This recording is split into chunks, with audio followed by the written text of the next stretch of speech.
जय श्री कृष्णा। राधे राधे।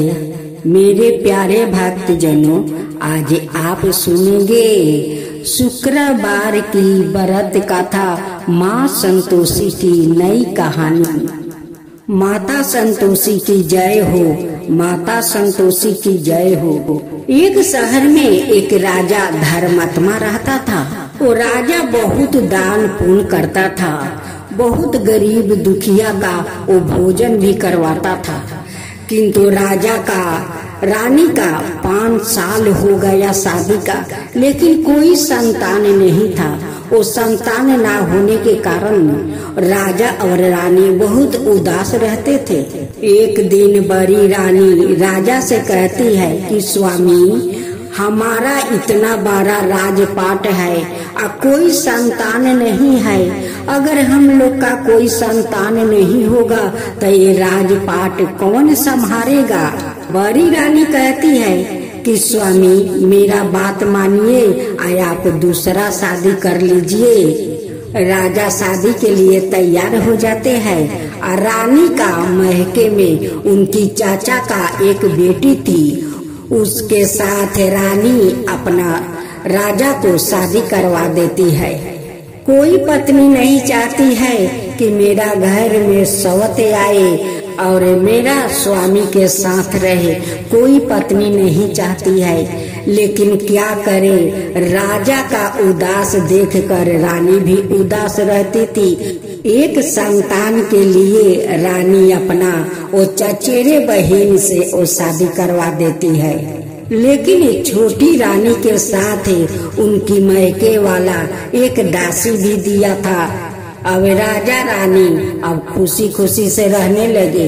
वो देखते देखते 3 साल बीत गया, लेकिन छोटी रानी का कोई संतान नहीं हुआ। राजा सोच में पड़ गए कि बड़ी रानी को भी संतान नहीं हुआ, छोटी रानी का भी 3 साल शादी के हो गया, अभी तक कोई संतान नहीं दी। राजा सोचने लगे कि मेरे भाग्य में संतान नहीं है। मैं 1 से 2 शादी किया, लेकिन कोई रानी आज तक संतान नहीं दी। एक दिन राजा का कहीं काम का सिलसिले में बाहर जाना था। जैसे राजा अपना महल से निकलते हैं, वैसे उसी नगर से एक औरत आती है। औरत को राजा पर नजर पड़ गया। अब औरत कहने लगी कि आज लगता है सारा दिन अन्न से दर्शन नहीं होगा। इस निस्तान राजा का मैं सुबह सुबह मुख देख लिया। आज सारा दिन ना जाने मेरे भाग्य में क्या है, मेरा अन्न मिलेगा या नहीं मिलेगा, कोई ठीक नहीं है। इस निस्तान को मुख देखने से तो अशुभ ही अशुभ होता है।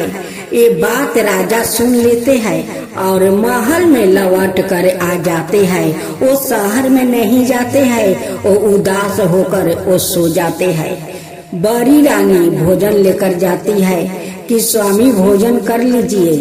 वो कहते हैं कि आप भोजन कर लीजिए, आज मेरा भूख नहीं है। बड़ी रानी भी उदास हो जाती है। फिर छोटी रानी जाकर कहती है कि स्वामी भोजन कर लीजिए।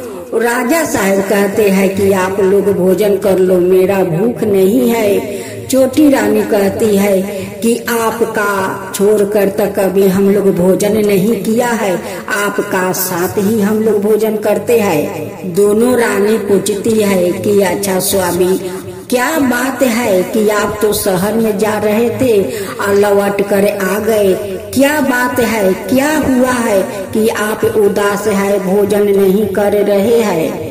तब राजा कहते हैं कि हम निस्तान है, हमारा कोई संतान नहीं है। नगर वासियों हमारा मुख देखते हैं तो उनकी अशुभ ही अशुभ होता है, अन्न जल से मुलाकात नहीं होता है। इस बात को दासी सुन लेती है, लेकिन दासी तो बहुत वो चतुर चालाक थी। दासी छोटी महारानी से कहती है कि महारानी, राजा जरूर भोजन करेंगे, मैं जैसे जैसे कहती हूँ वैसे वैसे आप करते जाइए। राजा क्यों नहीं भोजन करेंगे, वो जरूर भोजन करेंगे। दासी छोटी रानी से कहती है कि महारानी आप देखिए, एक कमरा में जाकर सो जाइए, इस कमरा से बाहर मत निकलिए। उस कमरे में वो पर्दा उर्दा लगा देती है या कहती है कि इस कमरे से मत निकलिए। दासी भोजन लेकर जाती है और राजा से कहती है, साहेब आप भोजन कीजिए, छोटी रानी खुशखबरी देने वाली है, वो माँ बनने वाली है। ये बात को सुनकर राजा बहुत खुश हो जाते हैं, वो खुशी खुशी भोजन कर लेते हैं। उस कमरे में राजा को भी दासी नहीं जाने देती है। वो कहती है कि राजा अगर उस कमरे में चले जाएंगे तो सारा कारनामा खुल जाएगा। देखते देखते 10 महीना पूरा हो गया। दासी जाकर कहती है कि महाराज आपका तो लड़का हुआ है। राजा सुनकर खुशी का ठिकाना नहीं है, पूरा वो धन दौलत वो गरीबों में लुटाने लगा। उधर छोटी रानी बेहोश पर बेहोश हो रही थी। वो कहती है कि दासी मेरा पति को वो इज्जत उतार रही है, वो मजाक कर रही है। छोटी रानी कहती है कि दासी तुम क्यों राजा को बेइज्जत कर रही हो। दासी कहती है कि रानी मैं जैसे जैसे कहती हूँ वैसे वैसे आप करते जाइए। राजा दासी से कहते हैं कि दासी मेरा पुत्रा को एक बार मुख तो दिखा दो। दासी कहती है कि 12 दिन के बाद आप देख लीजिए, जब उनकी नामकरण होगा उस दिन देख लीजिए। फिर 12वां दिन आ गया। फिर राजा कहते हैं कि दासी मेरा पुत्रा को छोटी रानी को बुलाओ, मैं उसको नामकरण कराऊं। दासी कहती है कि अभी क्या जल्दी है साहेब, जब लड़का को कुटुंब से तिलक चढ़ाने आएंगे उस दिन देख लेना। फिर वो दिन आ गया, सारे कुटुंब अंगना में आ गया। राजा कहते हैं कि दासी मेरा पुत्रा को बुलाओ, कुटुंब लोग तो उसे तिलक तो चढ़ाएंगे। दासी कहती है कि आप तिलक लोटा पर चढ़वा लीजिए, बारात के दिन आप अपना राजकुमार को देखिए। कुटुंब लोग लोटे पर तिलक चढ़ाकर चला गया। दासी कहती है कि साहेब सारे नगर वासियों को जितना कुटुंब आया है उन सब को भोजन कराकर सभी को साथ लेकर आप बरियात में जाइए। छोटी रानी कहती है कि दासी ये सब तुम क्या कर रही हो, मेरे पति को बेइज्जत क्यों कर रही हो?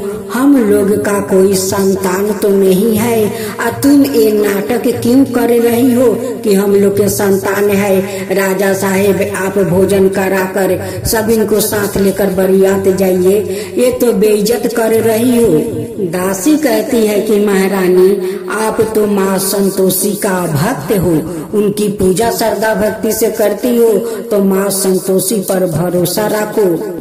दासी सावा सिर आटा को बाख लेती है, उसे पुतला बना लेती है, अब बतासा घोर कर उस पर ढाल देती है। एक ताला में कपूर अगरबत्ती जलाकर वो रख देती है, डोली और कहार बुलाती है। उसी डोली के अंदर उस पुतला और उस कपूर और अगरबत्ती को रख देती है। उस डोली से बहुत सुंदर खुशबू आने लगा। वो लेकर जाने लगी। जाते जाते उस दिन शुक्रवार का दिन था। वो जाते जाते एक तालाब देखी। उस तालाब के किनारे माँ संतोषी का मंदिर था। दासी कहती है कि कहारो तुम लोग जाकर छाया में बैठो, तब तक मैं तालाब से स्नान करके आ रही हूँ। उस डोली से खुशबू निकल रहा था। अब तो माँ संतोषी का मन नहीं माना। वो निकल कर आती है, देखती है कि उनकी मंदिर के सामने एक डोली रखा है और उसी डोली से एक खुशबू आ रहा है। माँ संतोषी जब पर्दा उठाकर देखती है तो उसमें आटा का पुतला था, कुछ मर मिठाई था, अगरबत्ती जल रहा था। माँ संतोषी कहती है कि आज तो कोई मेरे मंदिर पूजा करने नहीं आया और नहीं भोग लगाया। मुझे तो बहुत जोर का भूख लगा है, चलो इसे खुशबू वाला पुतले को खा लेती हूँ। वो माँ खा जाती है। जब दासी नहा कर आती है तो देखती है कि उनकी डोली में तो वो पुतला नहीं है। और माँ संतोषी उसी डोली के पास खड़ी थी। अब दासी कहती है कि हमारा उस लड़का को तो आप खा लिया, तो हम क्या लेकर बारात में जाऊंगी। अब तो आपको देना ही पड़ेगा मेरा लड़का को। दासी कहती है कि देखिए मेरा 12 बरस का वो लड़का को दे दीजिए, नहीं तो आपका मंदिर में मैं ताला मार दूंगी। कोई आपका मंदिर में पूजा करने नहीं आएंगे और नहीं आपको भोग लगाएंगे।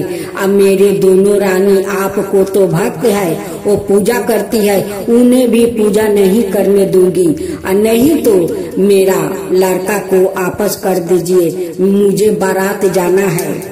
माँ संतोषी तो उस दासी का जाल में फंस गई। अब माँ संतोषी का वो 12 बरस का लड़का को दूल्हा का सेहले में सजाकर उन्हें देना पड़ा। दासी डोली में बैठा कर उस लड़का को बारात में लेकर चली जाती है। वहाँ पर धूमधाम से वो शादी होता है। फिर सुबह वो विदाई होती है। जब दासी 2 डोली में बैठा कर राजकुमार और वधू को लेकर महल में आई, जाकर छोटी रानी को कहती है कि रानी उठो, चलो अपना राजकुमार और वधू को परछावन करके घर में उतार लाओ। फिर दोनों रानी कहती है कि दासी ये सब तुम क्या कर रही हो, क्यों कर रही हो। दासी कहती है कि आप लोग मेरा बात मानिए, आप बाहर तो निकल कर देखिए। जब दोनों रानी महल से निकलती है तो देखती है कि 2 डोली महल के दरवाजे पर रखा है। जब पर्दा उठाकर देखती है तो एक में राजकुमार और एक में राजकुमार का वधू थी। दोनों रानी परछावन करके वो खुशी खुशी अपना राजकुमार और वधू को ले जाती है। राजा तो ये सब देखकर बहुत आश्चर्य में पड़ गए कि ये चमत्कार कैसे हुआ। राजा दासी से पूछते हैं कि दासी, जब मेरा राजकुमार पैदा हुआ तब भी मुझे नहीं दिखाई, जब नामकरण हुआ तब भी मुझे नहीं दिखाई, जब आंगन में तिलक आया तब भी नहीं दिखाई, जब बरियात निकल गया तब भी नहीं दिखाई, और तुम बोली कि आप बारात लेकर साथ जाइए। दासी कहती है कि साहेब मुझे क्षमा कर दीजिए, चमत्कार करने वाला यही माँ संतोषी है। नहीं तो रानी गर्भवती थी और नहीं रानी जन्म दी थी। मुझे तो आपका उदास देख कर मुझे रानी से ये सब करवाना पड़ा। ये सब करते हुए तो मुझे भी अच्छा नहीं लगता था, क्योंकि रानी हमेशा बेहोश होती रहती थी और हमेशा कहती थी कि दासी तू क्यों मेरे पति को बेइज्जत कर रही हो, क्यों ऐसे कर रही हो। मैं फिर भी रानी को समझा समझा कर उनकी उस कमरे में रखी थी।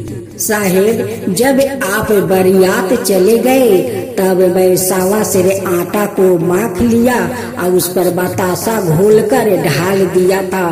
एक थाले में अगरबत्ती जलाकर दीप जलाकर उस डोली में रख दिया था। बस जाते जाते माँ संतोषी का मंदिर मिला, वहाँ पर इस डोली को रखवा दिया और मैं तालाब में स्नान करने चली गई।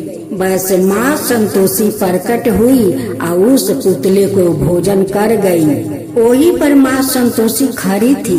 जब स्नान करके आई देखी कि उस डोली में पुतला नहीं है, तब मैं बोली माँ संतोषी को कि देखिए आप मेरा लड़का को दे दीजिए, मुझे बारात जाना है। अगर नहीं देगी तो आपका मंदिर में मैं ताला मार दूंगी, कोई आपका पूजा नहीं करेगा, कोई भोग नहीं लगाएगा, मेरे दोनों रानी आपका पूजा नहीं करेगी।